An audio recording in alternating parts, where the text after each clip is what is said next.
My name is Marcus Hale, and at 38, I'm an architect who specialized in rebuilding lives, though the most crucial one was my own. I live in the vibrant, historical complexity of Boston, Massachusetts, a city where the past is built into the present, much like the life I was forced to re-engineer. As a senior architect and project manager at the firm Hale & Associates, I oversee the kind of complex commercial builds, sleek towers of glass and steel, that define the modern skyline. My work wasn't merely a job, it was my primary language, a tangible expression of order and ambition. Until 8 years ago, that ambition was the sturdy foundation of my marriage to Serena. She was the kind of woman who seemed to glow under the sophisticated lighting of a gallery opening, all sharp wit and dazzling confidence. She didn't just like my success. She adored it. The brownstone we bought in Beacon Hill was an extension of her aesthetic, the $15,000 vintage Rolex I bought her for our 5th anniversary, a public certificate of our status. The summer trips to Martha's Vineyard, the winter jaunts to St. Moritz. She saw these not as luxuries, but as her due, a beautiful reflection of her own perceived value. Before I continue my story, please take a minute of your time and like this video, and don't forget to subscribe. It's all thanks to Minister of Revenge that I can finally share my story. If you've done that, then let's continue. The shift was almost imperceptible at first, like a hairline crack in a structural beam. It began not as suspicion of infidelity, but as a chilling, pathological jealousy of my professional autonomy. Serena didn't worry I was sleeping with a consultant.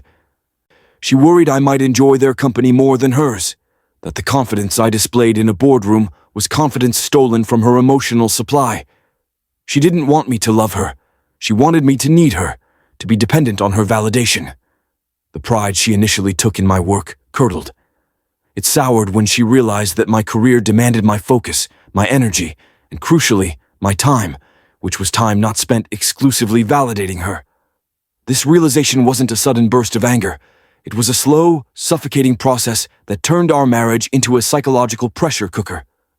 Her anxiety wasn't born in a vacuum. It was nurtured by her close circle of friends, a trio of wealthy, perpetually dissatisfied women whom I privately and bitterly dubbed the Council. They were a toxic echo chamber, feeding her a steady, poisonous diet of advice gleaned from bad daytime talk shows and misguided self-help manifestos. The core of their philosophy was a dangerous lie. A truly loved husband will sacrifice his professional life to soothe his wife's insecurity. They convinced her that policing my life wasn't control, it was strong wifedom. They reframed my healthy professional boundaries as callous indifference and my ambition as a form of marital betrayal. This was the dark, necessary layer of our collapse. I wasn't failing my wife. I was failing the impossible, ever-shifting standards set by the Council, a shadow jury that held Serena's validation in its hands. My workspace, once a sanctuary of clarity and purpose, became a psychological battlefield. The torture was layered and unrelenting, a slow, calculated erosion of my self-trust that began with meticulous monitoring. The moment I stepped through the door, the interrogation would begin. Why was your meeting with the structural engineer, Sarah, scheduled for 6:30 p.m.? Is her time more valuable than ours? It didn't matter that Sarah was based in San Francisco and that 6:30 p.m. EST was her mid-afternoon. All that mattered was the transgression of the clock. Every meeting with a female consultant, every late-night call with a supplier in a different time zone, triggered a 2-hour, forensic-level interrogation. She would obsessively scroll through my digital calendar on the shared household tablet, demanding minute-by-minute justifications. This slowly, insidiously, forced me to pre-edit my reality. I started lying not about what I did, but about who I did it with. And more importantly, how I framed it. It was just a quick call with procurement, not Laura in procurement. The demands were always framed as selfless concern. Why couldn't Sarah from marketing have sent an email? Why did you have to take her call after 7 p.m.? If you respected me, you would draw a boundary. She had no interest in my success. Her sole, singular goal was for me to fail enough to stay home, to be completely available, a caged canary trapped within her immediate, suffocating orbit. The worst part was the gaslighting. It was an insidious, constant dripping that eroded my self-perception. I began to internalize her accusations. I would catch myself reviewing my own text messages to colleagues, rereading professional emails, wondering if I was being cold or selfish, exactly as she claimed. I started doubting my own intentions, questioning whether I was, in fact, prioritizing my work over my marriage. This self-doubt, this ability to turn my own mind against me, was the most effective form of torture she wielded. When the questions and accusations failed to produce the desired submission, Serena would pivot to her ultimate, primary weapon, the tears. This was not the natural, cathartic grief of a distressed spouse. It was a performance perfected over years, a theatrical, chilling spectacle designed for maximum psychological impact.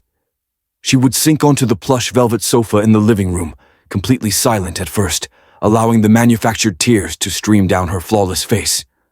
The silence was louder than any shout, a vacuum of guilt pulling me toward her. Then, the carefully chosen dialogue would begin. Her voice a fragile, reedy whisper that cut through me like glass. "You're choosing those women over your family. You'd rather risk our marriage than give up your flirtations. You know how sensitive I am, and you choose to inflict this cruelty on me." The relentless guilt she piled on me was a chronic, aching weight that stole my sleep, resulting in debilitating migraines that would start as a dull ache behind my eyes and bloom into blinding, nausea-inducing pain.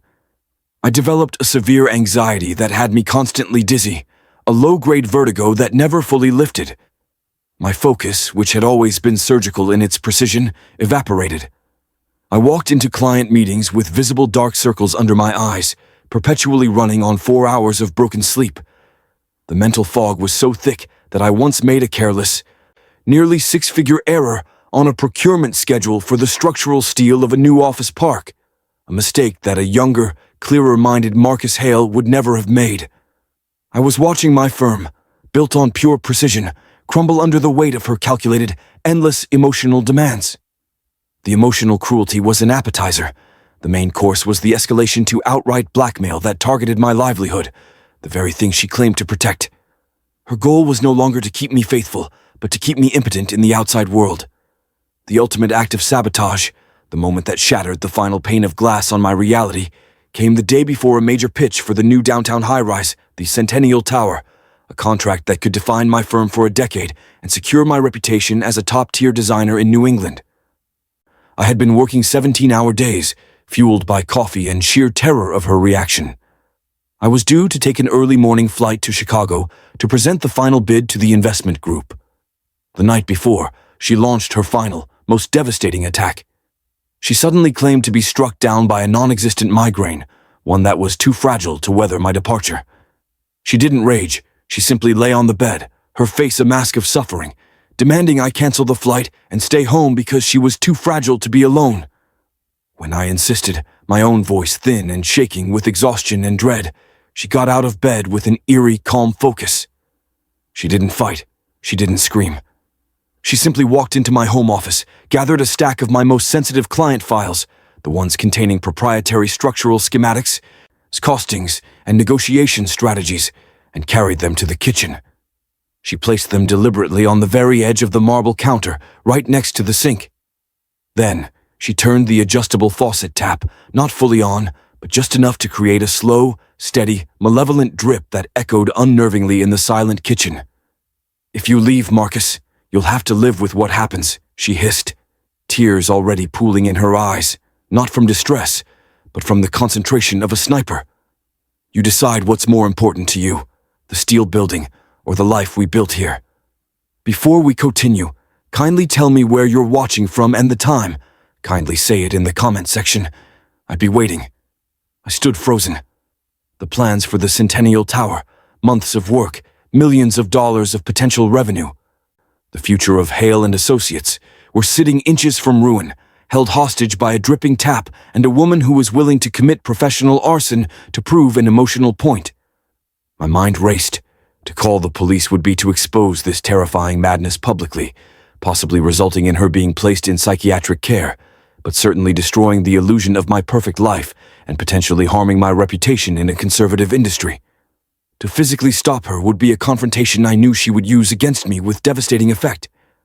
I missed the pitch. I watched the clock tick down to the flight departure time, then the presentation time. The silence in the house, broken only by the rhythmic drip, drip, drip from the faucet, was the sound of my life draining away. I knew, with a sickening certainty, that if I had left, those files would have been a sodden, worthless mess by dawn. We lost the contract. The cost was counted in the millions. The loss of reputation was incalculable. But to Serena, it was just another victory in the war to control me. She didn't even acknowledge it the next day, simply acting as if her migraine had passed and demanding I take her shopping to celebrate our quiet morning together. That devastating professional loss, compounded by the chilling, undeniable realization that she was willing to destroy my entire career and my partner's livelihoods to prove her emotional point, was my definitive breaking point. The man I saw in the bathroom mirror that morning was hollow, his eyes haunted by anxiety, dangerously close to a complete mental and professional collapse. I was ready to leave, but I finally understood. She would not let me leave whole. I was ready to leave, but I knew I had to fight smarter. Serena had spent years cultivating the persona of the delicate, emotionally shattered wife. She was absolutely prepared to use her thousands of tear-soaked performances to convince a judge that I was the cruel, cold-hearted businessman who had driven his sensitive spouse to ruin. I couldn't just walk out. I needed a strategy that was as meticulous, as detailed, and as long game as my most complex architecture projects. I reached out to Mr. Davies of Davies & Sterling, a specialist in high-conflict divorce known less for aggression and more for unassailable preparation. I didn't frame it as seeking revenge. I framed it as a project plan for psychological safety. I was seeking proof of pattern and a legal declaration of my sanity. My freedom and the survival of my firm depended on turning her psychological warfare into concrete, unassailable, legal evidence. Over the next 3 months, following Mr. Davies' calm, precise counsel, I became a quiet, methodical chronicler of my own destruction. I established a rigorous operational rhythm, treating my divorce preparation like a top-secret construction project. I started a detailed, encrypted digital journal, stored on a device Serena never touched. The entries were not emotional rants. They were concise, factual logs. Entry, 2025-05-12-2317. Accusation, you're sleeping with Sarah's intern. Trigger, I took a 10-minute professional call while she was watching TV. Result, 90 minutes of silent tears. I logged every accusation, every guilt trip, and every instance of the weaponized tears, complete with dates, times, and the stated consequence. Crucially, Mr. Davies confirmed that Massachusetts is a one-party consent state for audio recording. The risk was enormous. The discovery of the recorder would be a final, cataclysmic explosion, but the alternative was annihilation. I bought a micro-recorder, the size of a thumb drive, and began the terrifying practice of quietly recording our more dramatic confrontations. I had to be patient, waiting for the moments when she dropped the facade of fragility. I captured the moment she gleefully recounted how she had forced me to miss the high-rise pitch, not with regret, but with a horrifying pride. Her voice, devoid of its usual tremor, was cold and triumphant. It taught you a lesson about prioritizing work over your wife, didn't it, Marcus? You'll never look at a blueprint the same way again. Then I captured a session of the council. I hid the device in a flower arrangement in the living room during one of their infamous Sunday brunch and bitch sessions. The audio was damning. I recorded Serena laying out her initial demand for a punitive, crippling sum and the council's chilling encouragement. Demand $15,000 a month in alimony, honey. Make him bleed. It's the price he pays for looking at other women. It's a tax on his freedom. I was turning her theatrical vulnerability into a mountain of unassailable evidence of emotional abuse and calculated financial extortion. The fear of being caught was a constant, icy knot in my stomach, but the hope of true, permanent freedom was a light I fixed my entire focus upon. The divorce mediation was the final, most critical act of her play, but for the first time in years, I was holding the true script. The mediation took place on a cool October morning in a small, sterile conference room at the lawyer's offices. The atmosphere was thick with professional pretense. Serena arrived draped entirely in a tailor-made black cashmere suit, looking exquisitely frail and wounded. Her makeup emphasized a delicate pallor, and her posture was one of defeated vulnerability. She was there to present the perfected character of the abandoned, emotionally shattered wife. Her lawyer, a smooth-talking shark named Mr. Thompson, was visibly confident, ready to unleash a blizzard of punitive demands. Mr. Thompson opened the proceedings by demanding a punitive settlement, citing the immense psychological damages caused by my emotional neglect, callous ambition, and veiled infidelity. Serena then took the stage. She spent 10 minutes painting a heartbreaking picture of her suffering. Her voice cracked on cue, tears welled in her eyes, and she described my work schedule as a form of abandonment and psychological cruelty. She spoke of her fragility, her chronic migraines, and her crippling anxiety that was a direct result of my selfishness. The performance was convincing. The opposing side, and for a moment even I, could almost believe the victim she was selling. When she finished, Mr. Davies, whose presence was quiet and non-threatening, simply pushed a sleek, matte black speaker across the table. His voice was low, devoid of emotion, and entirely factual. "Ms. Hale, before we respond to the demand for alimony, we have a short presentation we feel will clarify the nature of the relationship and the root cause of the professional damages incurred by my client, Mr. Hale. This is legally obtained, corroborating documentation." He pressed play. The audio that filled the small, sterile conference room was absolutely devastating. The recording began with Serena's voice, cold, metallic, and devoid of the smallest hint of emotion, methodically laying out her plan for financial destruction. "He has to give me enough for the house and the private club dues. I want the total to be non-negotiable." This was immediately followed by a short, separate clip, the chilling, high-definition sound of the manufactured sob from a recorded argument, the one she used to hold my career hostage. And then, the coup de grace, the recording from the council meeting, crystal clear for all to hear. "Demand $15,000 a month in alimony, honey. Make him bleed, honey. It's the price he pays for looking at other women. It's a tax on his freedom." The silence that followed was absolute, heavy with professional embarrassment and the sickening realization of a comprehensive exposure. Serena's face was a study in instant, catastrophic collapse. She was caught between her lawyer's panicked, wide-eyed signal to stop talking and the sudden awful understanding that her deepest, most cherished manipulation had been laid bare. She tried to cry, her jaw worked, her eyes widened, but the stream was gone. Her performance mechanism had seized up, short-circuited by the unassailable truth of her own voice. That moment was the final, devastating victory. The true revenge wasn't the millions I saved. It was the second she understood that her control, the entire infrastructure of her victimhood, had vanished forever. The evidence was irrefutable. Mr. Thompson, the shark lawyer, sensing the complete destruction of his client's credibility and the imminent danger of a formal abuse filing, quickly shifted his tone from punitive to purely defensive. The recorded pattern of targeted cruelty and financial extortion secured me a divorce settlement that was clean and protected my hard-earned assets. Serena was forced to move back to the suburbs, far from the elevated status of Beacon Hill. She lost the counsel, who, when the recordings became known, quickly distanced themselves from a friend who was exposed as a schemer, not a victim. Today, I am 40. I still live in Boston, the same brownstone, but it is now a home, not a cage. I've fully rebuilt my firm, Hale & Associates, making sure to hire a new female senior consultant, excellent at her job, professional, and entirely focused on the architecture. A choice I now make freely, without a shadow of fear. I found a peace that is not loud or triumphant, but deep, quiet, and rooted in an unshakable independence. I learned that family isn't about shared names on a lease.